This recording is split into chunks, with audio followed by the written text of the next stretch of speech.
জুলাই আন্দোলনের অন্যতম সংগঠক ছিলেন আসিফ মাহমুদ সজীব ভুঁইয়া। শেখ হাসিনা সরকারের পতনের পর তিনি অন্তর্বর্তী সরকারে শিক্ষার্থী প্রতিনিধি হিসেবে অন্তর্ভুক্ত হন। বর্তমানে যুব ও ক্রীড়া মন্ত্রণালয় এবং স্থানীয় সরকার পল্লী উন্নয়ন ও সমবায় মন্ত্রণালয়ের উপদেষ্টার দায়িত্ব পালন করছেন। জুলাই অভ্যুত্থান, রাষ্ট্র সংস্কার এবং দেশের সমসাময়িক রাজনৈতিক পরিস্থিতি নিয়ে তিনি কথা বলেছেন দৈনিক ইত্তেফাকের সঙ্গে। সে সময় তাকে প্রশ্ন করা হয় গণমানুষ কি এই সরকারের উপর সন্তুষ্ট কিনা। জবাবে আসিফ মাহমুদ জানান, আন্দোলনের প্রেক্ষাপট ও সরকার পরিচালনার প্রেক্ষাপট সম্পূর্ণ ভিন্ন। সে সময় সারা দেশের মানুষ দল, মত, ধর্ম, বর্ণ নির্বিশেষে ফ্যাসিবাদকে হঠাতে ঐক্যবদ্ধ হয়েছিল। অভ্যুত্থানের ফলে মানুষের মনে যে আশার সঞ্চার হয়েছিল সেটা তারা সব অংশে পূরণ করতে না পারলেও সর্বোচ্চ চেষ্টা করছেন বলে জানান।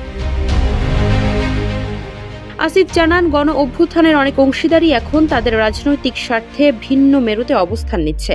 এমনকি নানা প্রোপাগান্ডাকেও বড় রাজনৈতিক দলের পক্ষ থেকে ফ্যাসিলিটেট করা হয়েছে।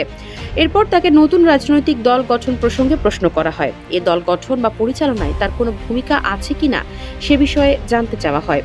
জবাবে উপদেষ্টা আসিফ জানান, নতুন রাজনৈতিক দলের গঠন বা পরিচালনায় তার কোনো সম্পৃক্ততা নেই। শুরু থেকেই যেহেতু এই সরকার ডেমোক্রেটিক ট্রানজিশনের গুরুদায়িত্ব আছে, সে জায়গা থেকে শুরু করে এটা স্পষ্ট করেছেন যে কোনো উপদেষ্টা যদি রাজনৈতিক কর্মকাণ্ডে অংশ নিতে চান তাহলে তাকে তার উপর সরকারের অর্পিত দায়িত্ব ছাড়তে হবে। এখন যে কোনো ব্র্যান্ডের পুরাতন এসি বদলে নতুন ওয়ালটন এসিতে উপভোগ করুন 25% ছাড়। অন্তর্বর্তী সরকারের একজন উপদেষ্টা তার পদ ছেড়ে নতুন রাজনৈতিক দলে যোগ দিয়েছেন উল্লেখ করে তিনি বলেন, ভবিষ্যতে যদি কখনো তিনি এর অংশ হন তাহলে বর্তমান দায়িত্ব ছেড়েই সেটি করবেন।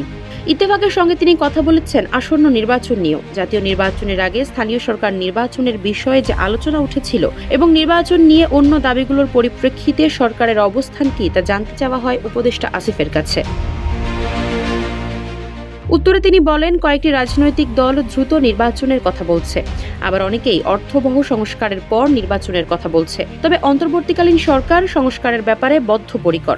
প্রধান উপদেষ্টা বলেছেন, যদি রাজনৈতিক দল দ্রুত সংস্কারের ক্ষেত্রে সহযোগিতা করে, তাদের মতামত দেয়, সেক্ষেত্রে দ্রুত নির্বাচন সম্ভব। প্রধান উপদেষ্টা একটি টাইমলাইন দিয়েছেন উল্লেখ করে তিনি বলেন, এবছরের ডিসেম্বর থেকে আগামী বছরের জুনের মধ্যে নির্বাচনের কথা ভাবছে সরকার।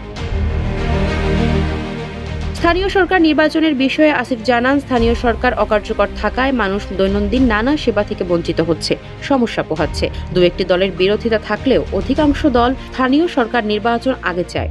সাক্ষাৎকারে আসিফ কথা বলেছেন আওয়ামী লীগের বিচারের বিষয়েও। তাকে প্রশ্ন করা হয়েছিল, নতুন বাস্তবতায় আওয়ামী লীগ আবারও রাজনীতিতে সক্রিয় হতে পারবে কিনা। এ প্রসঙ্গে উপদেষ্টা জানান, সরকার সন্ত্রাসী সংগঠন হিসেবে ছাত্রলীগকে নিষিদ্ধ করেছে। একইভাবে বিচারিক প্রক্রিয়ায় দোষী সাব্যস্ত হলে আওয়ামী লীগের জন্যও সিদ্ধান্ত নেওয়া প্রয়োজন। জুলাই অভ্যুত্থানে তারা যে গণহত্যা ঘটিয়েছে সে বিষয়ে এখনও তারা ক্ষমা চায়নি এবং বিচারও সম্পন্ন হয়নি। বিচারের আগে কোনো রাজনৈতিক কর্মকাণ্ডে বা নির্বাচনে আওয়ামী লীগের অংশ নেওয়া উচিত না মন্তব্য করে তিনি বলেন, এ বিষয়ে চূড়ান্ত বিচারের আগে আদালত বা ট্রাইব্যুনাল তাদের একটা প্রস্তাব দিতে পারে। আফসারা নাজ, নিউজ ডেস্ক, ইত্তেফাক।